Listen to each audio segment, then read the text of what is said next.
Hi, everybody. Welcome again to another really live edition of Green Rush. That would be the industry's business cannabis talk show that we run every Friday afternoon at 4 p.m. Eastern here on Pro Cannabis Media. I'm Jimmy Young, the founder of Pro Cannabis Media, and I'm so happy to have a couple of guest hosts and a great guest already in the room with us. You know, a lot of times I have to fill for a few minutes until our guests arrive. This particular guest, however, was on time, ready to rock. And we have a great guest, and we have two great guest hosts. Doug Miller is with me, Josh Kincaid is with me, and most importantly, the CEO of Tilt Holdings, Gary Santo, is with us all. Gary, thank you so much for joining us here on Friday. Pleasure to be here, Jimmy. So when's the Safe Banking Act going to pass? About 5 minutes. No, I think today getting the president to sign into law, the medical marijuana research bill, I think was a great first step. I think certainly the market reacted positively to that. But I feel like somewhere between now and the end of the lame duck session, they've painted themselves into a corner. I think Schumer coming out, ahead of the election, talking about we're going to get this done during lame duck. I think he was doing that with the assumption he would not have control of the Senate, and he actually retained control of the Senate. So if they don't get it done now, I don't know when they're going to get it done. I just hope they don't try to make it too perfect and just get something done and realize we can do this iteratively. Yeah, got it. Hey, Josh and Doug, rather than me calling on you, if you want to jump in and ask any questions of Gary, please do, because as the head of an MSO in the United States of America, they get a lot of attention in the cannabis industry. Let's just say it, and I actually think that it's been worth it to have MSOs involved with a new industry, because strength is power. Money dictates a lot of things in politics and in Washington, D.C., and a new industry, a controversial industry like cannabis, has needed these MSOs to get us to where we are, where we actually had the president of the United States use the wrong word. He said marijuana instead of cannabis, but that's okay. We'll work on that, right? But I got to live to hear this, the president actually say that. I was like, oh my God, I almost died and went to heaven. Go ahead, Josh. I know you're always rocking, always ready to ask a question. Go ahead.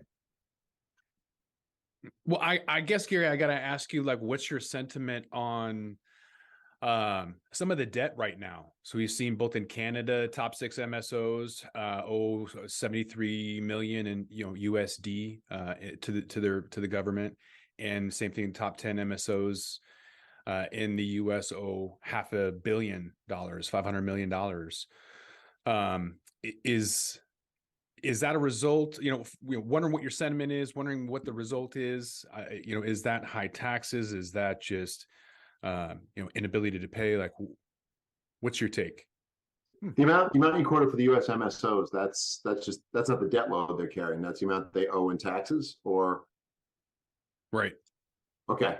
I think what's interesting, you talk about having operators, talk about MSOs in general. And it's funny how many of these companies were started by folks who either did not build a team or had the skill set really to build an operating company. If you think about what cannabis companies are, this isn't like the tech boom where .com was a new concept to people, or crypto, which is probably a bad example to give right now, but where it's a new and different concept. This was taking 3 very complex industries that already existed: agriculture, specialty manufacturing, and specialty retail, and putting them all together. And then in the case of the US operators, having no consistency of the regulation. So all the things you would normally do when creating those companies in terms of centralizing and hub and spoke supply chain management, you couldn't do. So very complex for the seasoned professionals who would come out of those types of operations. So I think when people got into here, they didn't have the controls in place. It's not clear to me why folks weren't paying taxes on time. Other than the fact that in a number of cases, a lot of these companies, no matter how high their revenue base, they're still burning cash. They still haven't tipped over to the positive EBITDA side of things, which begs the question, where is your crossover point where you get to scale? We've been lucky at Tilt. I think we've had a second act. We went public in late 2018, early 2019, pretty much went through all the cash that was raised, the minimal cash that was raised through the reverse takeover, but really had to hit the reboot button. We had a board that was willing to let us do that and replace the management team and really started to bootstrap the company and learn to live on cash flow from operations. And since 2019, that's all we've lived on. So we pay our taxes, we pay our bills. Don't always pay them exactly on time when we should, might be a month late here, a month late there. But I think there it's just responsible growth. And when you look at how fast so many of these companies exploded and the deals they were doing, and think about 2019, there were deals being done all the time at outrageous valuations, cash flying all over the place. And then the assumption that they could always go back to the market and get some more. So I do think some of it speaks to the operating health or lack thereof in some of these companies. Gary, you mentioned the markets. Doug Miller keeps an eye on those markets on an almost hourly basis. He's also with us. Doug, I did not check the ticker or check the markets today. So can you give us a little bit of what effect it might have had? And then you, of course, can ask Gary anything you want. Sure. Tilray went up. Tilray was looking great actually today. I was actually looking at Tilt today, and you guys, the chart was definitely reversing up. So I was looking at being an investor real quick. So I know that one. A lot of them were curling off the bottom, which they just been dipping and dipping and dipping. And I don't like to take political sides, but the administration, yeah, they want to pass through things like you were just saying. They have the ball in their court right now, and they've just been stalling on everything that they've said that they were going to do, whether it's with cannabis or economically anything. And so it just worries me when they do say, hey, we're able to do this. Are they really going to do it? Because they haven't really put much forward towards anything yet. So it worries me about that. I think though they might, because this would be the second election cycle where cannabis gets thrown out there right before the election. And if nothing happens while you still have control of the Senate, let alone the lame duck session, then you really have to start to question the motivations. Because when you have over 70% of the population agreeing on something, I mean, 51% is considered a landslide in a presidential election. To get 71% of Americans to agree on just about anything is pretty remarkable. So at one point, does the government that's supposed to be representative start representing the people they're down in Washington, there for? So I'm cautiously optimistic. I think at MJ Biz, I might have said about 75% chance. I'm going to stick to that. Might be a little bit higher, but I feel like this one, they're not going to be able. It might not look great. It might not be everything we all want, but it's a start. And it's going to take a while to implement. I mean, I came out of finance. I lived through Dodd-Frank and how long it took for that to be implemented. And it didn't change the financial industry overnight. But just the fact that it's starting will relieve, I think, a lot of pressure that we're seeing across the industry. And I have to agree. I think they'll push one initiative through. And generally, with all the cannabis legislature, they write the laws, and then they seem to wait 3 years to pass things through, and they seem to just get very dated. And by the time, and I know I live in New Jersey, it's happened here multiple times. They'll write the regs and then wait a few years, and then they'll use them regs from 3 years ago, which are completely outdated, and they're not helping anybody. So I had, like you said, I agree, 75% chance. They're definitely going to try to take some kind of initiative to do something. The ball's been in their court for too long, and like you said, the popular vote is there. So, but are they going to screw it up? And that's what I want to say. Go ahead, Gary. Do you think, again, my feeling is, this is cannabis time, right? Everything takes longer in this industry. It's like one step forward, two steps backward, right? I mean, we've all been there. We've certainly been documenting it and watching it all happen. Is it a strategy? Is it a conscious strategy of our government to start to slow the growth of the cannabis industry, Gary? I don't know that anything the government does these days is conscious. It's not clear. It's the land of unintended consequences. And, I look at what's happening even in state governments. Look at New York. They want to get it right so bad that they are going out of their way to get it wrong. And I think it's just one of those things where if you try to legislate perfection, right, it's taken us 100 years to screw up cannabis, right? Between the prohibition and the way the laws weren't being applied. Now you come a boomerang where now regulations aren't even being enforced in certain states. You think about New York and the bodegas and everything, while they're trying to then prop up all these social equity applicants and have them open legal businesses while people are selling cannabis illegally in the state, and they won't prosecute against that. So they can't get out of their own way. I think what they really need to understand is to overcome 100 years of bad behavior, we're going to have to do this incrementally and start somewhere. And we're not going to get it right. We're going to start it. We're going to have to refine it. We're going to have to get better. And that's pretty much what every law has ever come about in the US. I don't know too many laws that got it out of the gates, the first time. There's a happy medium there somewhere, because in Washington, we've got a Class C felony on maintaining and operating a cannabis lounge. It's been 7 years. So I just thought, like, oh yeah, you made a mistake. You're going to, redo that, or, overturn the law and change it. And eventually nothing happened. So there's got to be a happy medium there somewhere where eventually the changes can happen at a faster pace and we don't have to wait as long. But I mean, I am concerned with 280E in the sense that if they fix it, the revenue goes down for the government. So what is their incentive to fix 280E right now? Suddenly we could actually have rational deductions, in terms of what we can pay taxes on. So I do sometimes wonder if there are some other pieces, which again, then don't fix. I want it fixed, don't get me wrong. But if that's your biggest worry, then do something there separately. But let's get reasonable access to banking. Let's start to get rational investing back in here. Let's get the ability for people. I mean, my own board members want to buy stock at times, and because they don't carry Canadian brokerage accounts, they struggle to go and buy the stocks because sometimes their own brokerage accounts won't let them buy off the OTC.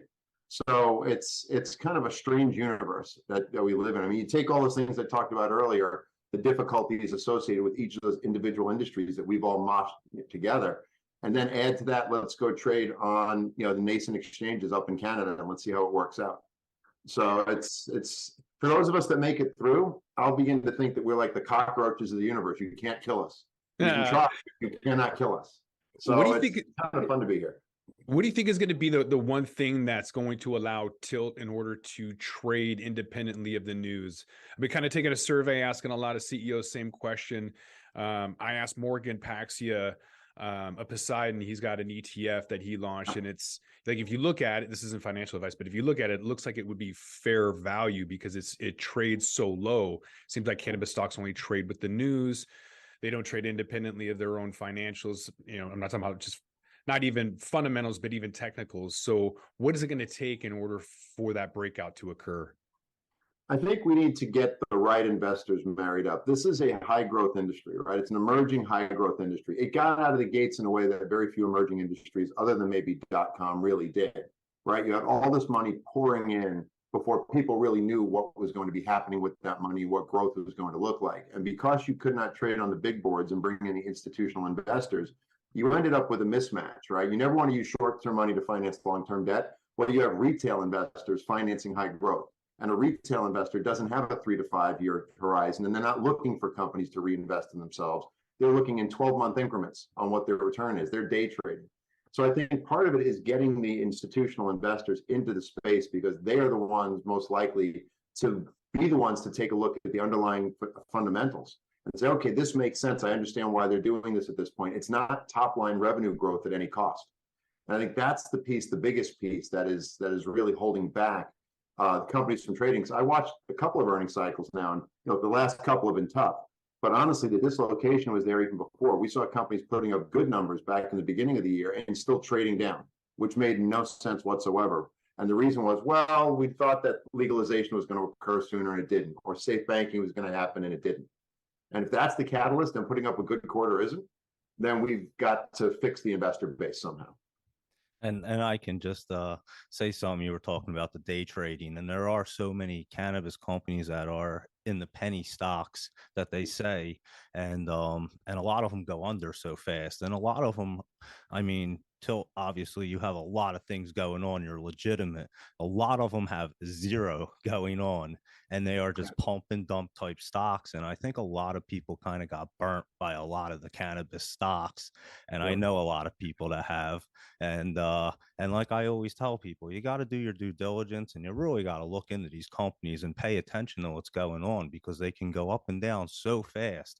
But like you were saying, the day traders, I think as the market grows, and if they can get it federally legal with the banking institutions behind it, that's when you'll start to see the catalyst change between, hey, the state might go legal, so now all of a sudden all the cannabis stocks go up, as opposed to, like you said, my earnings were great, our company's good, our stock value should be going up, and a lot of them don't. They just move, like you said, Josh, with the news of the entire market, and it hurts the whole entire industry. It really does. Yep. So. I agree. I agree. Yeah. Hey, Gary, as a CEO of an MSO, you guys are great targets in this industry. Everybody knocks the MSOs. It's an easy thing. It's like the Yankees, what the Yankees used to be, and all the Boston sports teams are now. Okay, I covered my ass. I covered my Good recovery. Good recovery. But you guys are also recognizing the importance of giving those who have been most impacted by the failed war on drugs an opportunity to get into it, allowing funds and programs. And you guys are involved with the Shinnecock Indians in Long Island, aren't you, in some way? Yeah, I mean, I think, look, when it comes to the duty of an MSO, if you're creating an emerging market, you got to think more broadly than just your own balance sheet, your own P&L sometimes, because, you can't be a standalone. And there's no real IP in cannabis, right? So I'm not going to create some molecule like you might in life sciences, which was my prior stop before here. And I'm going to own this particular molecule for the next 10 years and no one else can make it. So I'm all about me. You really can't be that in cannabis. I think we have to do a better job working together to create the ecosystem. And when it comes to those impacted in Shinnecock in specific, I think there were folks there. If we can't access money or what we're able to access, right?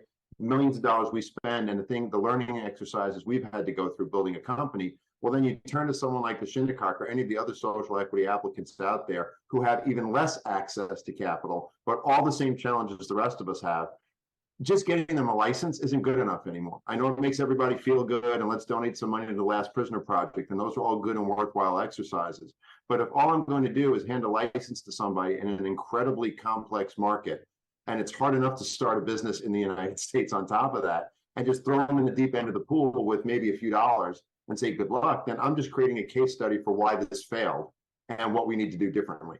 I think we have to be willing to take risk, and with the case of the Shinnecock, that's exactly what we're doing. We've agreed to fund up to $18 million to build out a facility. We know that right now there's a tremendous groundswell of support, and certainly the work the Shinnecock have done since probably 2015 in looking and researching and creating a cannabis program on their sovereign land and suggest they're serious about it. They're not just trying to ride the green wave. They want to build a true economic engine. They don't have casinos out there in Southampton. So for them, this is that moment to create jobs, to create revenue, and to create an ecosystem. And they just needed a partner. And I think the problem is most MSOs would look at that and say, well, it's on sovereign land, so I can't own it. I'm not interested, but I'll be there for you once you're all set up and running. Well, we're going to be there ahead of time. And if we do our job right, we'll continue to be a partner with them for years to come. Our contract's for 9 years. We will not only build out the facility, we will train the Shinnecock on how to run it. So it'll start with us probably in some of the more senior positions trying to help run and educate. But we fully expect before that contract's out to have Shinnecock managing that facility. I mean, the general manager, Sinead Bullock, she's Shinnecock born and raised. So she will be managing that. They will own the property. There's no call option that for us that we're going to suddenly own something 2 or 3 years down the road.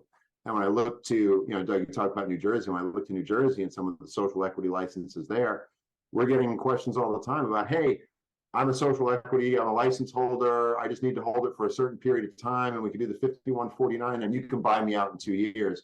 That's not social equity. That's just kind of transfer of wealth for a few people. We're trying to build something more long range because, look, I think there's enough money in this for all of us. We don't need to be greedy, right? Pigs get fat, hogs get slaughtered. And I think there's been some hoggish behavior, over the years. I 100% agree. Sorry, Jimmy, to cut you off, but I No. always I think it's fun. I love what you say when greedy, power, greed, and money have corrupted a lot of institutions in our world over the years. And I really hope that this one isn't going to go the same way. And I do think it's people like you and shows like this that are open and can talk about these things. That's what we're working towards, not legalization, normalization. That's what this industry has to focus on, not legalization, normalization, educating those out there that might be curious, who want to learn about what the history of this plant is and the role that it's played, not just to the indigenous people, the Native Americans, but also black people were arrested 3.5 more times than white people, and we use it the same. It has been filled with injustice, and I'd really like to see that change. Are you confident that the industry is working together enough on this, Gary? I think the building blocks are there. Certainly, I've seen more of a groundswell of support. In the beginning, I think there was probably a little too much lip service. You saw a lot of companies talking about working to help expunge people's records and trying to lean into last prisoner project. But then if you took a look at their payroll, how many people did they hire that had nonviolent cannabis offenses? And you'd find out that no one, in the very beginning, very few people were hired for that way. I think more and more now, the light's being shown, and we have some really strong social equity folks stepping forward who are looking to actually create businesses, right? Not just trade on being a social equity applicant. I think that's what's key. I think we've been very fortunate with the brand partners that we have, that we've come across female-owned, female-run businesses. We've come across minority-owned businesses, folks who have a dynamic story, a great architecture, and they want to be in this for the long haul. So, as I've met people along the way, certainly with what we've done, we have a lot of folks come up to us, say, how can we get involved? How can we, be on your short list of people to partner with? And the first question I always ask is, well, what do you want to do, right? If you have a brand and you're telling me you're a social equity applicant, what's the hook on your brand? What do you want to be?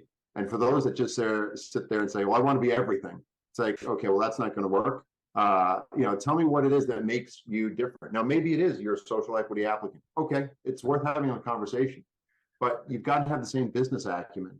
And I think, the more of us that can step forward and try to provide that, I think in the early days of Tilt, we were doing career fairs where we taught people how to turn a passion for the plant into a career, how to interview, how to fill out job applications, how to write a resume, things like that. So I feel like there's more and more groundswell. I feel like it's turning into more than just the showpieces and people writing checks. I think the proof will be in the pudding. We'll see how many people step forward and take real risk.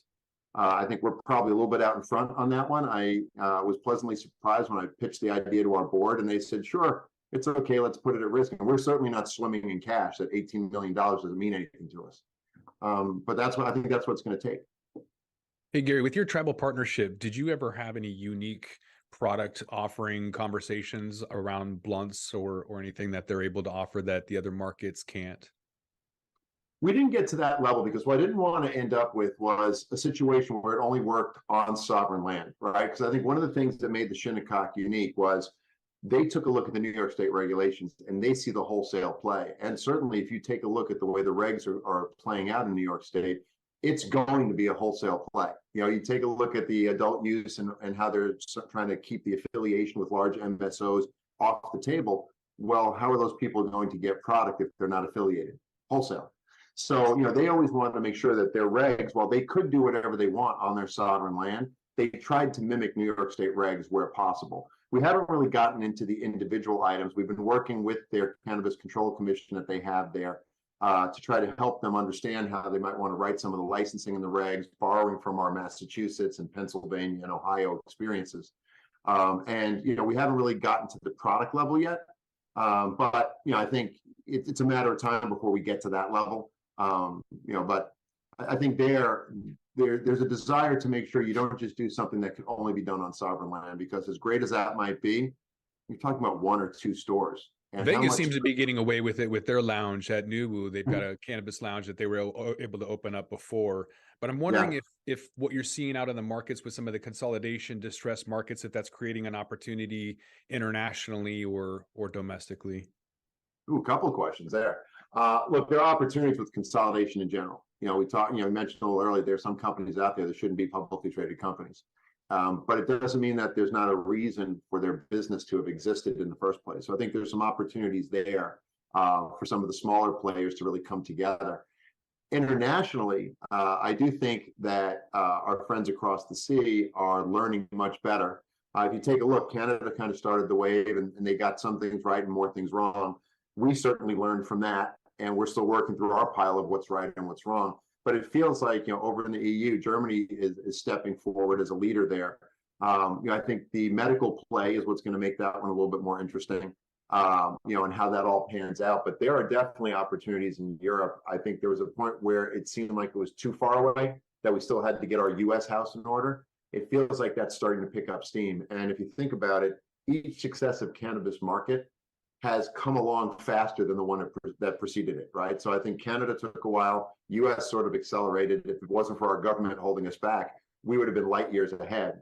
And now I think what we're seeing overseas is they're starting to move even faster.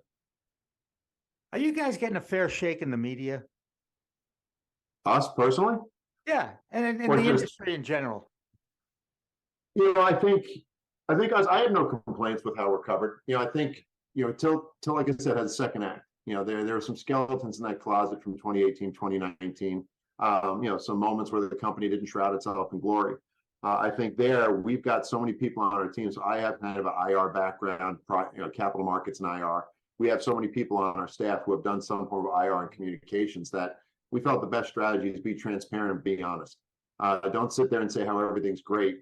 If there's really a problem, just acknowledge the problem, the source of the problem, and what you're going to do to fix it, and then make sure you follow through on it. And I think since we really announced our new strategy, it's been somewhat cautious optimism. Like, what are these guys talking about? CPG in this space, they don't know what they're doing. And little by little, now you see how many people are talking about CPG and talking about brands and all of that. So I feel comfortable with how we've been treated. The industry, I think it's funny. There's some folks who always just want to go out of their way to tell you how bad marijuana is, and you'll always find a study, and you can always figure out a way to use data to prove a point, no matter which side of the argument you're on. I think it's getting harder and harder for people to ignore the fact that outside of the pure recreational use, there are medicinal aspects. There are pieces to cannabis in general that allows it to be a part of your everyday life without it being so episodic. I've never heard anybody say, man, my elbow hurts, I need 2 shots of Jack and I'll feel better. But I will go out and get a CBD cream or THC cream and I'll put that on there and suddenly I do feel better. I think it's being taken more seriously. There's still some folks who I think are knuckleheads out there and how they cover it, but it feels like it's getting more and more mainstream. And I've said before, if you discovered this plant today, you'd have 3 aisles in Whole Foods dedicated to it in some way, shape, or form. Right. I agree 100% with you, Gary. Man, I'll tell you what, I'd love to talk more with you, but we have another CEO waiting in the green room, as I guess they say. That's Sunday Seafried from Safe Harbor Financial. I bet you know her. I'm just going to go on the limb. Have you ever met her? You've met her. Yeah. I may have heard of her. All right. So,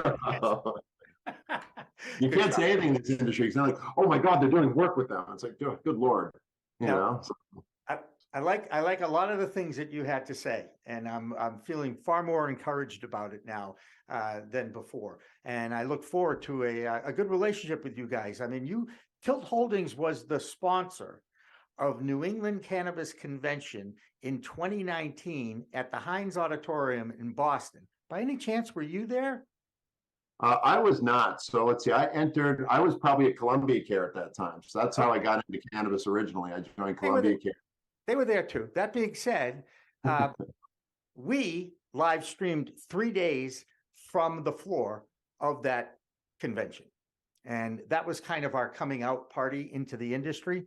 In fact, we were named another company. We're Cannabis Multimedia Network, which is way too long for a URL. So Jason Wolf, who used to be the program director of WEEI, went to BU, WEEI, right? He named us Pro Cannabis Media, and we've kept that ever since the spring of 2019. And here we've survived. Now we're waiting to thrive, Gary. So I'm going to take a lot of the things you said to heart and implement as many as we possibly can. But we're going to take a break because we are a little late. We usually break at 4:20 for obvious reasons. We usually play Shanty by Jonathan Edwards. Have you ever heard that song by any chance? Does that ring a bell at all? Because it was big, and Jonathan Edwards was a New Hampshire, Yes, Jonathan Edwards, sure. And I'm trying to remember, Jonathan Edwards and he used to play the Paradise all the time. Right. Well, and I think I saw him in concert at Walter Brown at the gym at BU in the late 70s, probably. When I was a tough. So just saying, it's one of my favorite songs, and it is our version of the Waldos who created 420. And that's why we play it. So Gary Santo, thank you so much for taking the time on a Friday afternoon to join us. I look forward to talking with you in the future. And we're going to continue with more business of cannabis talk after this. Don't go away. With that, we're going to roll this one up. I'm Josh Kincaid. This is The Talking Hedge. Don't forget to like, share, and subscribe, or don't, and I'm out. Don't forget to smash that like button on your way out and check out these other videos that we've got.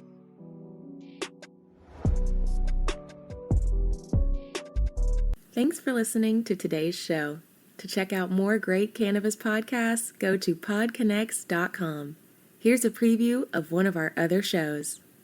Hey friends, I'm Brannon. And I'm Saba. And we are your host of the Cannabis Hangout podcast, an educational platform to connect with the cannabis community and share personal stories while breaking the stigma of marijuana. Join us every Sunday at 7 p.m. to gain valuable insight with different perspectives from industry leaders, growers, and medical marijuana patients. This is a place to learn so much from different angles in the cannabis industry. So tune in while we break it all down.